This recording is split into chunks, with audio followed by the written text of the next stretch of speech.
ಆತ್ಮೀಯ H16 news ಅರ್ಥಾತ್ ಸೀತಾರಾಮ್ಗೆ ಸ್ವಾಗತ. ನಾನು ನಿಮ್ಮವ MI ಅಥವಾ ಮಲ್ಲಪ್ಪ ಜೋತಾವರ್. ಆದ್ಮೇಲೆ ನಮ್ಮ ಲಕ್ಷ್ಮಣ ಸವದಿಯವರಿಗೆ ಮತ್ತೊಮ್ಮೆ ಪರೀಕ್ಷಾ ಕಾಲ, ಅದು ಕೃಷ್ಣ ಸಹಕಾರಿ ಸಂಘದ ನೆಲೆಯಲ್ಲಿರುತ್ತಿರುವಂಥ ಶುಗರ್ ಫ್ಯಾಕ್ಟ್ರಿಗಾಗಿ, ಕೃಷ್ಣ ಶುಗರ್ ಫ್ಯಾಕ್ಟ್ರಿಗಾಗಿ ಚುನಾವಣೆ ಸಂಡೇ ದಿವಸ ಇದ್ದಾವೆ, ಆದಿತ್ಯವಾರ ಇದ್ದಾವೆ.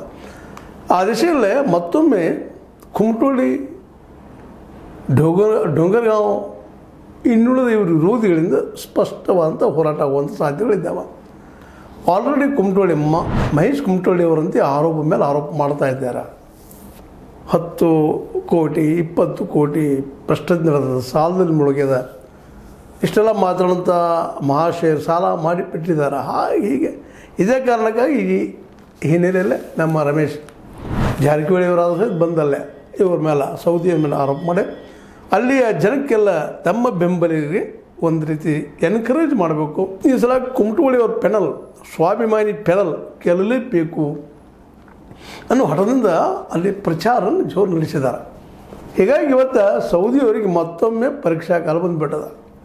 ಈಗಾಗಲೇ 2023 ಆಗಿರ್ಬೋದು, DCC ಬ್ಯಾಂಕಿನ ಮೊನ್ನೆ ಅಥಣಿ ಕ್ಷೇತ್ರದ ಒಂದು ಚುನಾವಣೆ ಆಗಿರ್ಬೋದು. ಇದು ಎರಡರಲ್ಲೂ ತಮ್ಮ ಮೇಲಿಗೆ ಏನು ಸಾಧಿಸಿದಾರೆ ಸೌದಿಯವರು. ಹಿಂದೂ ಸ್ವಲ್ಪ ಸೋತಿದ್ದಾರೆ, ಮತ್ತು ಸೋಲೋಗಿರೋ ಇರುವ ಕುಮಟೋಳಿಯವರು ಸೋಲಿಸಿದ್ದು ಅದ. ಈ ಎಲ್ಲ ನೆಲೆಗಟ್ಟಿನಲ್ಲೇ ಈಗ ಬಂದಂಥ ಕೃಷ್ಣ ಸಕ್ಕರೆ ಕಾರ್ಖಾನೆ ಇದು ಮಾತ್ರ ಜಂಗಿ ನಿಕಾಲಿ ಕುಸ್ತಿ.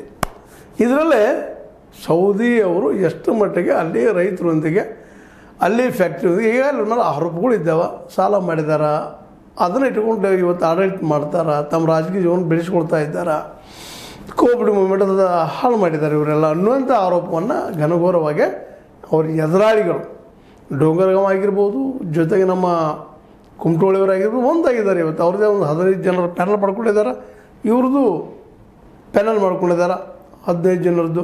ಈಗ 13 ಜನ ನಿಲ್ಲುವಂಕ ಅಂತ ಇದ್ದಾರೆ ಇವ್ರ ಕಡೆಯಿಂದ. ಒಟ್ಟಾರೆಯಾಗಿ ಈ ಒಂದು ಏನಪ್ಪ ಅಂತಂದ್ರೆ ಸೌದಿ ವರ್ಸಸ್ ಕುಮಟೋಳಿ ಅನ್ನೋಕ್ಕಿಂತಲೂ ಸೌದಿ ವರ್ಸಸ್ ರಮೇಶ್ ಕತ್ತಿ ಅವರ ಈ ಒಂದು ಸಮರದಲ್ಲೇ ಯಾರು ಗೆಲ್ಲಬಹುದು ಅನ್ನೋಂಥ ಲೆಕ್ಕಾಚಾರ ಸ್ಟಾರ್ಟ್ ಆಗಿದೆ. ಇದರಲ್ಲಿ ಎರಡೂ ಬಣಗಳು ಗೆಲ್ಲಬೇಕು ಅನ್ನೋದಕ್ಕಾಗಿ ಎಲ್ಲ ರೀತಿಯ ಏನು ಮಾಡಬೇಕಾಗಿದೆ ಅದೆಲ್ಲ ಹೋರಾಟ ಮಾಡ್ತಾ ಇದ್ದಾರೆ. ಆದರೆ ಎಲ್ಲರೂ ರೈತರ ಪರ ಅಂತ ಹೇಳ್ತಾ ಇದ್ದಾರೆ. ಅದನ್ನಂತೆ ನೀವು ಹೇಳುವಂಥ ಅವಶ್ಯಕತೆ ಇಲ್ಲ. ಅವರು ಸಲಹಾ ಸಮಿತಿಯನ್ನು ಮಾಡಿದರು, ನಾವು ಮಾಡಿದ್ದೀವಿ ಅಂತ ಅವ್ರು ಹೇಳಿದರು. ಅದೇ ಇವರು ಸಲಹಾ ಸಮಿತಿ ಮಾಡಿದ್ದೀವಿ 15 ಜನರು ಅಂತ ಇವರು ಹೇಳ್ತಾ ಇದ್ದಾರೆ. ಒಬ್ಬರು ಆರೋಪ ಮಾಡ್ತಾಯಿದ್ರು, ಇಲ್ಲಿವ್ರು ಎಲ್ಲಿದ್ದು ನೀವು ಸಲಹಾ ಸಮಿತಿನ ಹೇಳಿದ್ದೆ ಆಗ್ತಿತ್ತು ಅಂತಂಥ ಮಾತನ್ನು ನಮ್ಮ ಕುಮಟೋಳಿಯವರು ಅವರ ಜೊತೆಗಾರರು ಮಾತಾಡ್ತಾ ಇದ್ದಾರೆ. ಹೀಗಾಗಿ ಏನಾದರೂ ಆಗಲ್ಲಪ್ಪ, ಈ ಸಲ ನಾವು ಈ ಕೃಷ್ಣ ಸಕ್ಕರೆ ಸಹಕಾರಿ ಸಂಘದ ಬಿಡುವಾಗಿಲ್ಲ, ಅದನ್ನು ಗೆದ್ದು ತೋರಿಸ್ಬೇಕಾಗಿದೆ, ನಮ್ಮ ಶಕ್ತಿ ತೋರಿಸ್ಬೇಕಾಗಿದೆ ಅಂತೇಳಿ ರೈತರೊಂದಿಗೆ ನಾವು ಎಷ್ಟೊಂದು ಸಮೀಪ ಇದ್ದೀವಿ ಅನ್ನೋ ತೋರಿಸಲು ಎರಡೂ ಬಣದ ಪ್ರಯತ್ನ ಮಾಡ್ತಾ ಇದ್ದಾರೆ. ಆ ದಿಶೆಯಲ್ಲಿ ತಮ್ಮ ಮಾತುಗಳನ್ನು ಈಗಾಗಲೇ ರಮೇಶ್ ಜಾರಕಿಹೊಳಿ ಮಾತಾಡಿದ್ದು ನೀವು ಕೇಳಿದ್ದೀರಿ, ಸಾಕಷ್ಟು ಮಾತಾಡಿದ್ದಾರೆ. ಒಂದಿಷ್ಟೇನೋ ವೈಯಕ್ತಿಕ ಟಿಪ್ಪಣಿಗಳಾಗಿದ್ದಾವೆ. ಅದಕ್ಕೆ ಮತ್ತೆ ಪ್ರತ್ಯುತ್ತರವಾಗಿ ಸೌದಿಯವರು ಕೊಟ್ಟಿದ್ದಾರೆ, ನಮಗೂ ಮಾತಾಡಲಿಕ್ಕೆ ಬರ್ತದೆ ಅನ್ನೋಂಥ ಮಾತುಗಳು ಅವ್ರ ಮಗ ಚಂದಾನಂದ್ ಅವರು ಮಾತಾಡಿದ್ದಾರೆ. ಅಂದ್ರೆ ಒಟ್ಟಾರೆ ಇದೊಂದು ವೈಯಕ್ತಿಕ ಜಗಳ ಇನ್ನೂ ಅನ್ನುವಷ್ಟರ ಮಟ್ಟಿಗೆ ಆಗಿ ಹೋಗಿದೆ. ಹೀಗಾಗಿ ಇವತ್ತು ಇಬ್ಬರಲ್ಲೂ ಒಬ್ಬರು ಯಾರು ಅಲ್ಲಿ 10 ಜನ, ಅದರಲ್ಲೂ ಆ ಶುಗರ್ ಫ್ಯಾಕ್ಟ್ರಿ ರೈತರು ಯಾರನ್ನು ಬಯಸ್ತಾ ಇದ್ದಾರೆ, ಆ ಷೇರುದಾರರು ಅನ್ನೋದು ಇವತ್ತೊಂದು ಪ್ರಬಲವಾದಂಥ ಒಂದು ಪ್ರಶ್ನೆ ಆಗಿದೆ. ಮತ್ತು ಸಾಲಂತೆ ಆಗಿದ್ದ ಸುಳ್ಳನ್ನು ಅವರು ಒಪ್ಪಿಕೊಳ್ತಾ ಇದ್ದಾರೆ ಸೌದಿಯವರು. ನಾವು ಯಾವ ರೀತಿ ಸಾಲ ಬಗೆಹರಿಸ್ಬೋದು ಏನು ಅನ್ನೋದನ್ನು ಅವರು ತಮ್ಮ ಭಾಷಣದುದ್ದಕ್ಕೂ ಬಿಡಿಸಿ ಹೇಳ್ತಾ ಇದ್ದಾರೆ. ಮತ್ತು ಸಾಲಲ್ಲ, ಇಲ್ಲಿ ಡೆವಲಪ್ಮೆಂಟ್ ಸಲುವಾಗಿ ಮಾಡಿದಂಥದ್ದು, ಅದು ನಾವು ಬಗೆಹರಿಸ್ತೀವಿ, ನಾವು ತೂಕದಲ್ಲಿ ಮೋಸ ಮಾಡೋದಿಲ್ಲ ಅನ್ನುವಂಥ ಮಾತನ್ನು ಅವ್ರು ಭಾಳ ಸ್ಪಷ್ಟವಾಗಿ ಹೇಳಿದ್ದಾರೆ. ಕಬ್ಬಿನ ತೂಕ ಮಾಡೋಲ್ಲ 2-3 ಟನ್ಗಳವರೆಗೆ ಹೊಡಿತಾರೆ, ನಾವು ಅದನ್ನು ಮಾಡೋದಿಲ್ಲ, ಅಲ್ಲಿ ಅವ್ರು ಲಾಭ ಮಾಡ್ಕೊಳ್ತಾ ಇರ್ತಾರೆ. ಅದು ಹೆಂಗೆ ಲಾಭ ಮಾಡ್ಕೊಳ್ತಾರೆ ಅನ್ನೋದು ಬಿಡಿಸಿ ಹೇಳಿದ್ದಾರೆ ಅವರು. ಸ್ವತಂತ್ರವಾದ ಮೀಡಿಯಾಗೆ ಬೇಕಾಗಿರುವುದು ಸ್ವತಂತ್ರ ಧ್ವನಿ. ಆ ಸ್ವತಂತ್ರ ಧ್ವನಿ ಉಳಿಸಲು ನೀವು ಮಾಡಬೇಕಾದದ್ದು ಇಷ್ಟೇ. ಅದೇನಪ್ಪಾ ಅಂತಂತಂದ್ರೆ ನಿಮ್ಮ ಕೈಲಾದಷ್ಟು ಸಹಾಯ ಈ ಚಾನಲ್ಗೆ ಮಾಡಿ ಹಾಗೂ ನಿಮ್ಮ ಧ್ವನಿಯನ್ನು ಕಾಪಾಡಿಕೊಳ್ಳಿ. ಹೀಗಾಗಿ ಪ್ರೈವೇಟ್ದವರಿಗಿಂತಲೂ ಸಹಕಾರ ಸಂಘದ ನೆಲೆಗಟ್ಟಿದಂಥ ಫ್ಯಾಕ್ಟ್ರಿಗಳಲ್ಲೇ ಈ ತೂಕದಲ್ಲಿ ಮೋಸ ಆಗುವುದು ಕಡಿಮೆ ಇರ್ತದೆ. ಸಹಕಾರ ಸಂಘಗಳಲ್ಲಿ ನಮ್ಮಲ್ಲಂತೂ ಇಲ್ಲವೇ ಇಲ್ಲ. ಅದಕ್ಕೆ ಚಾಲೆಂಜು ಮಾಡಿದ್ದಾರೆ ಸೌದಿಯವರು. ಬೇಕಾದರೆ ಇವತ್ತು ನೀವು ಬರ್ಬೋದು, ಇವತ್ತು ಅದು ಪರೀಕ್ಷೆ ಮಾಡ್ಬೋದು. ನಮ್ಮಲ್ಲಿ 1 ಕ್ವಿಂಟಲ್ ಏನಾದರೂ ಹೇರಾಪೇರಿ ಆದ್ರೆ ನಾವು ಈ ರಾಜಕೀಯ ಬಿಟ್ಟು ಹೋಗ್ತೀವಿ ಅನ್ನೋಂಥ ಮಾತು ಮಾತಾಡಿದ್ದಾರೆ. ಅಂದ್ರೆ ಯಾವ ರೀತಿಯಾಗಿ ಪ್ರೈವೇಟ್ದವ್ರು ಶುಗರ್ ಫ್ಯಾಕ್ಟ್ರಿ ಲಾಭ ಮಾಡ್ಕೊಳ್ತಾರೆ, ರೈತರಿಗೆ ಹೆಂಗೆ ಹಾನಿ ಮಾಡ್ತಾರೆ, ನಾವೇನು ಮಾಡ್ತಾಯಿದ್ದೀವಿ ಅನ್ನೋದನ್ನು ಸ್ಪಷ್ಟವಾಗಿ ಹೇಳ್ತಾ ಇದ್ದಾರೆ. ಮತ್ತು ಅವರು ಒಂದು ಕಡೆ ಅವರು ಒಪ್ಪಿಕೊಳ್ತಾರೆ, 1 ಟನ್ ಕಬ್ಬಿಗೆ 4,500 ರೂಪಾಯಿ ಖರ್ಚು ಬರ್ತದೆ ಅನ್ನೋಂಥ ಮಾತು ಮಾತಾಡ್ತಾರೆ. ಅದು ನಾವು ಕೊಡೋದು ಎಷ್ಟಪ್ಪ ಅಂದ್ರೆ 3,000 ಕೊಡ್ತೀವಿ ಅನ್ನೋಂಥ ಮಾತು ಮಾತಾಡಿದ್ದಾರೆ. ಇದು ಇನ್ನೊಮ್ಮೆ ಚರ್ಚೆ ಮಾಡುವಂಥದ್ದು. ಯಾರಾದರೂ 3,000 ಇವತ್ತು ಸೌದಿಯವ್ರು ಇರಲಿ, ಜಾರಕಿಹೊಳಿ ಅವರು ಇರಲಿ, ಅಥವಾ ಪ್ರೈವೇಟ್ದವ್ರು ಇರಲಿ, 3,000 ದಾಟಿ ಯಾರೂ ಕೊಡೋದಿಲ್ಲ. ಅವ್ರನ್ನ ಎಷ್ಟೋ ವೈರತ್ವ ಇರಲಿ, ಅವರು ಇರ್ಷಿ ಇರಲಿ. ಇವತ್ತು ಸೌದಿಯವರಿಗೆ ರಮೇಶ್ ನಮ್ಮ ಜಾರಕಿಹೊಳಿ ಅವರಿಗೆ ಅಥವಾ ಜಾರಕಿಹೊಳಿ ಕುಟುಂಬಕ್ಕೆ ಸಾಕಷ್ಟು ವಿರೋಧಿದ್ರು. ಫ್ಯಾಕ್ಟ್ರಿ ವಿಷಯದ ರೇಟದು ಬಂದಾಗ ಮಾತ್ರ ಇವರೆಲ್ಲರೂ ಇದ ಮಜಾ.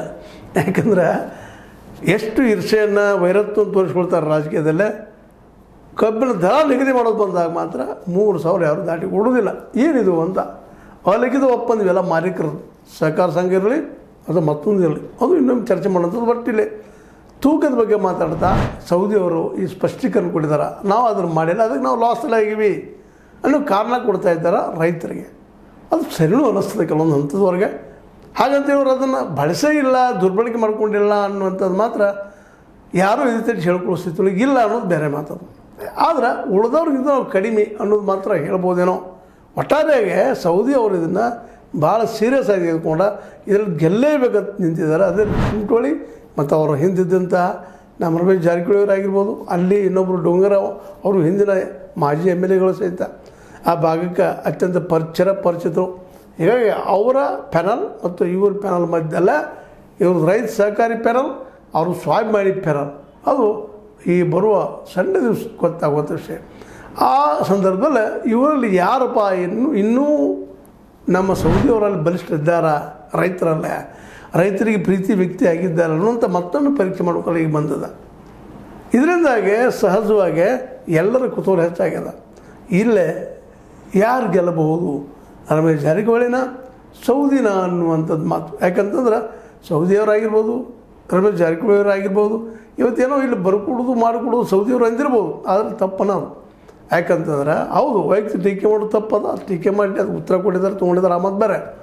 ಆದರೆ ರಮೇಶ್ ಜಾರಕಿಹೊಳಿ ಅವರು ಅಥವಾ ಅವ್ರ ಜೊತೆಗಾರರು ಅಥವಾ ಹೊರಗಿನವರು ಇಲ್ಲಿ ಬರ್ಕೊಡೋದು ಹಾಗೆ ಹೀಗೆ ಅನ್ನುವಂಥದ್ದು ಪ್ರಜಾಪ್ರಭುತ್ವ ವ್ಯವಸ್ಥೆಲ್ಲ ಯಾರಿಗೂ ಬೇಡ ಅನ್ನಲಿಕ್ಕೆ ಆಗೋದಿಲ್ಲ. ಯಾಕೆಂತಂದ್ರೆ ಇದು ಪ್ರಜಾಪ್ರಭುತ್ವ.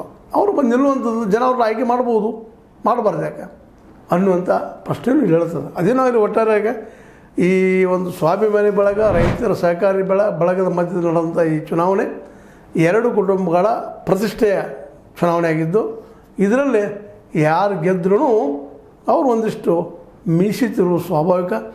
ಯಾಕೆ ಮೀಸಿತಿರು ಒಂದು ಜೋರಾಗಿಬಿಟ್ಟದು ಇತ್ತೀಚೆಗೆ.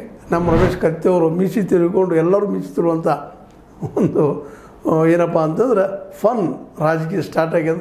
ಇರಲಿ, ಗೆಲುವಿಗೆ ಅಂತ ಮಹತ್ವ ಇರ್ತದೆ. ಹಾಗಂತೇಳಿ ಗೆಲುವು ಎಲ್ಲ ಅಲ್ಲ. ಇವತ್ತು ಗೆದ್ದವ ನಾಳೆ ಸೋಲ್ಬೋದು, ನಾಳೆ ಸೋತಾವ ನಾಳೆ ಗೆಲ್ಬೋದು. ಒಂದು ಸೈಕಲ್, ಯಾರು ಗೆಲ್ಲಿ ಏನೋ ಗೆಲ್ಲಿ, ಅಲ್ಲಿ ರೈತರಿಗೆ ಒಳ್ಳೆಯದಾದ್ರೆ ಸಾಕ, ಅವ್ರ ತೂಕದಲ್ಲಿ ಮೋಸ ಹೋಗದಿದ್ದರೆ ಸಾಕ. ಅವರ ಬೆಳೆದ ಏನು ರೇಟ್ ಇರ್ತದೆ, ಖರ್ಚು ಮಾಡಿದ ರೇಟ್ ಇರ್ತಲ್ಲ, ಲಾಗತ್ ಚಾರ್ಜ್ ಅಂತೀವಿ ನಾವು.